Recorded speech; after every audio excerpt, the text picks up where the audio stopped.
got one support worker sharing the cost amongst 3 participants.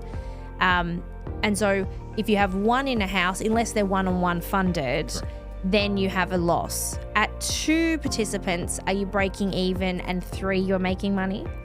Again, depends on the funding amounts of the individual. If you've only got 1 participant in that house, and they may only have $7,000 worth of funding, that business is going to be costing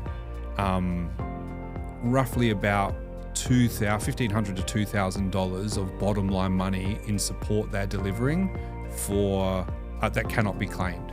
So especially for new providers starting out, having that first house and having only 1 participant that isn't reaching that funding amount of $11,000 is a very fundamental impact. Every SIL provider knows the challenges: compliance, rosters, claims. But what if you could work smarter, grow faster, and make a bigger impact? Welcome to SILosophy, where we have real conversations about what it takes to succeed in supported independent living. This podcast is powered by Tania Gomez Consulting and Resolv. Let's get into it. Welcome back to SILosophy. Today I'm joined by my good friend Josh from Resolv. Welcome back. Terrific. Thank you very much for having me, Tania. It's always great to have you in here. And today I wanted to chat to you about understanding SIL profitability. Sure. So there's often this, lots of people go into SIL thinking they're going to make a lot of money. Well, of course, the plans are so big. So in terms of course, there must be a lot of money to be made. Sorry. Yes, correct. Because the plans are so big, they think they're going to make a lot of money. But often that's not the case, as you better than anyone knows. Before you answer that question, can you tell us what your experience is with SIL funding and plans, and how Resolv help people get the most out of those, out of their funding? Yeah, sure. So Resolv was founded by 3 of us, myself, Rick, and Adam. Adam started his career as a support worker in SIL houses over 10 years ago. From there, he worked his way up through the operational ranks in a bunch of different disability organisations. At the same time, Rick and I worked with the largest disability software provider in Australia, and from there we're working with disability organisations of all sizes. It was a space that we came to love, particularly SIL. When we were building Resolv, like bootstrapping Resolv, Adam actually went back and worked as a support worker in SIL houses because it is something that we're very passionate about. It's not an area of high profit, which we'll talk about a lot today. And so we started Resolv as a way to really help improve the financial performance of providers, fixing or working with them on their rostering and claiming, identifying significant amounts of money that they can then push back into their business, into improved training, more equipment, maintenance on the houses, to ultimately enable better support and care for participants. Amazing. So let's now talk about SIL profitability. And to begin with, let's talk about what are the major drivers for SIL profitability? Yeah, sure. So I think one thing for those that are looking potentially getting into SIL, a lot of them, as we talked about before, see the large plans. I think that translates to profitability. It varies slightly depending on provider size, but the average profitability in the space is roughly around 0%. Okay, so when you get to the larger enterprise, that currently sitting around about minus 2%, I think was the last number. So I guess one thing is there is not much profitability at all in SIL. So when we're talking about drivers, it's really about what can you identify to enable the best financial outcome for the organisation, while not trading off support and care. And so those major drivers behind profitability, or probably the ones that are the most easiest to execute on, the first is fixing, rostering and claiming. Just the core basic function of a SIL provider, rostering the support for the houses and claiming. We've analysed over 150 plus providers, and every single provider is getting this wrong, to the tune of around about $25,000 per participant per year. So that's a very, very large number. And so the first one to really drive better profitability outcomes for providers is looking at the rostering and claiming and fixing the issues there. The second is vacancies. Vacancies is a key drain on profitability and not paying attention to that. We'll probably talk a little bit more about vacancies as well. And then the third is rent, utilities, groceries, activities. There's a number of costs associated with that where providers can take steps to improve their profitability. Focusing on those three key areas will make a significant difference, and they're areas that are very targeted as opposed to more general advice around keeping your costs low, etc. Yeah, it's really interesting. Let's talk about that component of rent, utilities, groceries, and activities. How can this be managed? Sure. So in every case, providers are always subsidising in this area. It's a given. You'll have an agreement in place with your participants in where they'll be contributing amount out of their DSP, contributing to these areas. But it's extremely important that providers identify what is the cost for each of their individual participants in this space, and then how much the participant is contributing. So this is similar to over-servicing from a support perspective. You're always going to be doing it to a certain amount, but it's absolutely crucial that the amount that you think that you're subsidising in the space of rent is the actual amount. And so the first step is really understanding how much is the participant contributing, how much is it costing you, and where that number sits and whether that needs to be adjusted. Because in a lot of cases, we'll work with providers. They'll talk about, yeah, we understand we're over-servicing that house to the tune of $2,000 a week or whatever it may be, or sorry, $1,000 a week, whatever it may be. But then we do the analysis and the amount is $2,000, $2,500, etc. And so subsidising is a necessity in the SIL space because of the broken model, but it's very important to be very clear in exactly how much you are subsidising these amounts.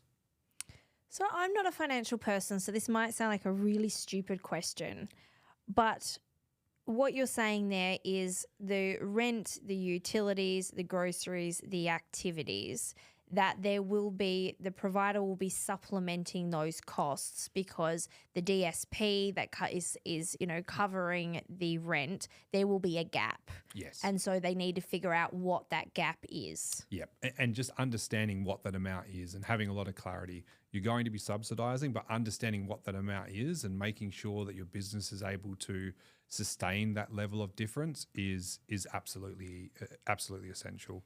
And that gap, that subsidy that they are paying towards those things, that is just out of their bottom line? Yeah, 100%. So this is why we talk about drivers for profit. This is this amount is directly coming out of the net profit of that business, and that's why it's very important to keep an eye on it. It's going to happen, but you need to know specifically what the numbers are and whether that's a level that you're comfortable with or whether there needs to be adjustments. So the question that I have is you and I have often talked about the disability worker cost model. And so for anyone who hasn't heard about the disability worker cost model, the NDIA has put together a document that says how the pricing has been established. And I'm not great with remembering numbers, but from the top of my head, it's something like if you're paid 100% if you receive 100% of the line item fee, 72%, I think it is, goes to support worker costs. Then I think it's 12% operational overheads, 8% other overheads, whatever they call that. And you're left with about a 2 to 4% margin. Yes, about 2%. Yeah. 2% margin. And so out of that 2% margin, we're still expected to subsidise things like rent, utility, groceries, and activities. Yeah, there's probably an argument that it sits somewhere in that operating cost, right. But there's not much room in the operating cost area at all. And so this is what we're talking about, is that there is no real room in the model for this subsidizing, but it is necessary. And so that's why really getting on top of those numbers and making sure that you understand and track them is fundamental, because it's very easy for those amounts to get out of hand. Yeah. So I haven't run a SIL business, but I've run many other businesses.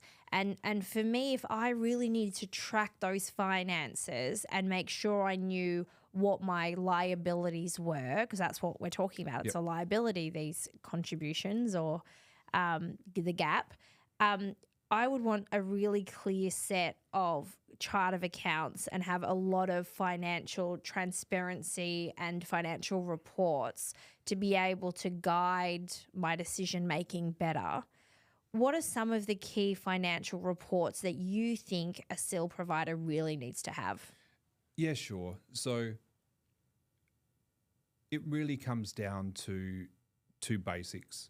So what I'm about to say now, there'll be some people listening which will sound very obvious to them, but then there'll be a lot of other providers out there that maybe are raising their hand, and this applies to them.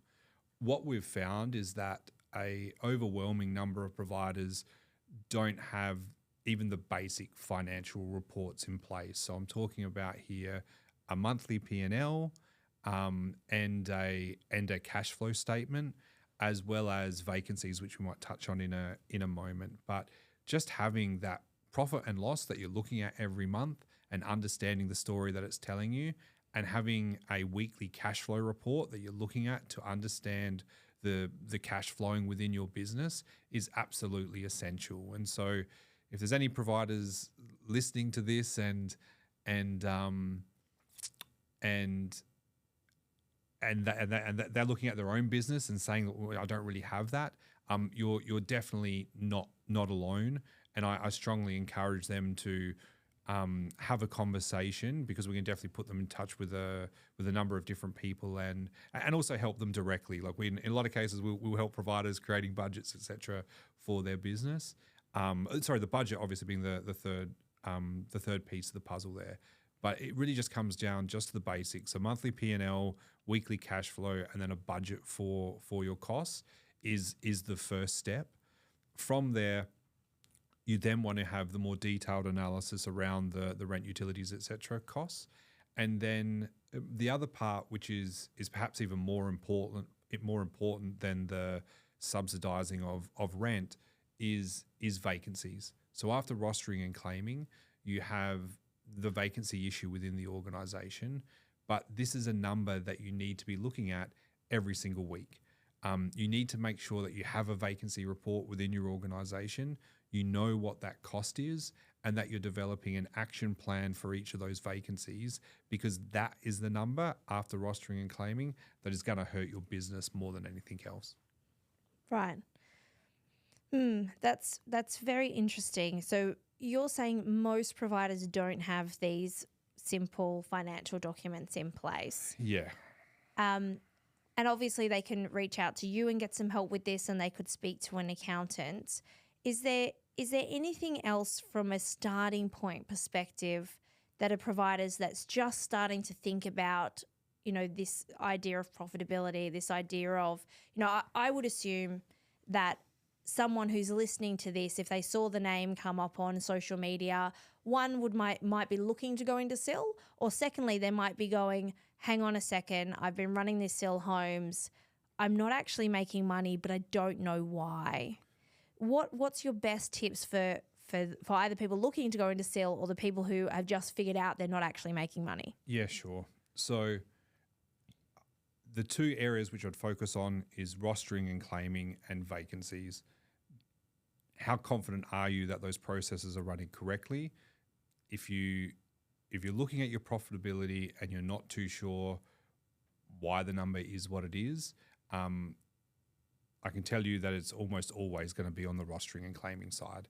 That's why over the 150 plus organizations that we've analyzed, we're finding that $25,000 per participant being lost due to rostering and claiming. And so a lot of providers will come to us saying, I'm not seeing the profitability. I don't know where it is. And then once we've done the analysis, that's where we're finding hundreds of thousands of dollars of money that translates directly to the bottom line, to profit around the rostering and claiming.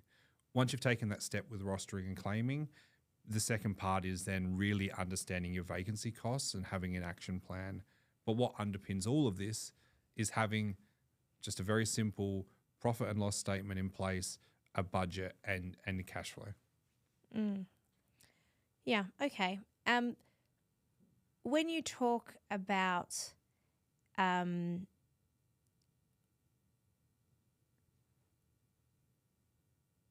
what did you just say? That was before the cash flow. What was the Vacancy. Yeah.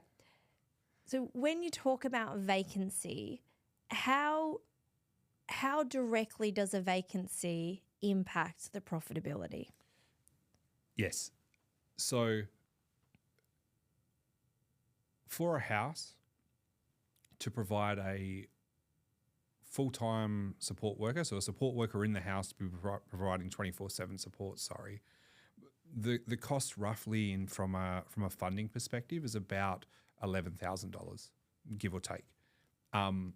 If you've only got one participant in that house and they may only have $7,000 worth of funding, that business is going to be costing roughly about $1,500 to $2,000 of bottom line money in support they're delivering for that cannot be claimed.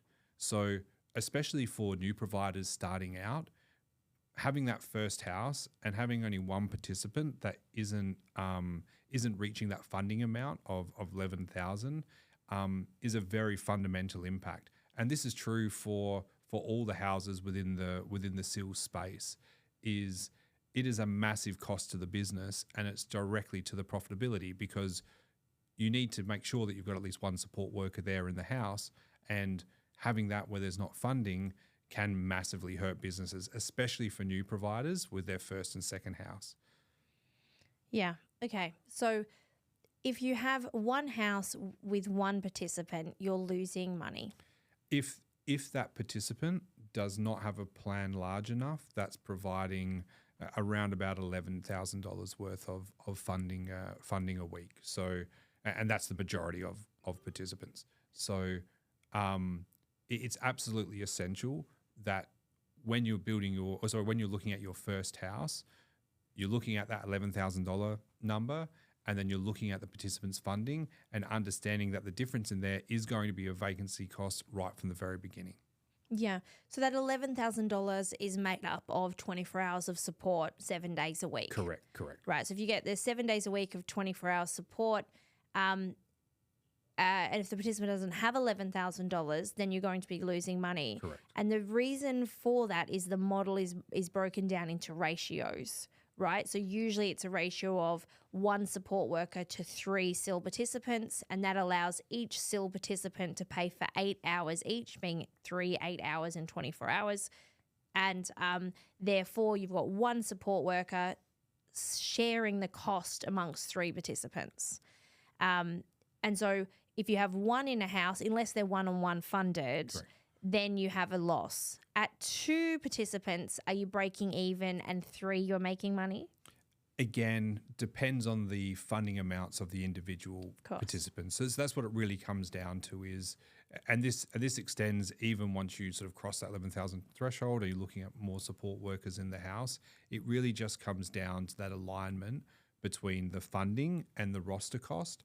But you're always going to have that base roster cost of around about $11,000 a week that needs to be overcome, which roughly equates to,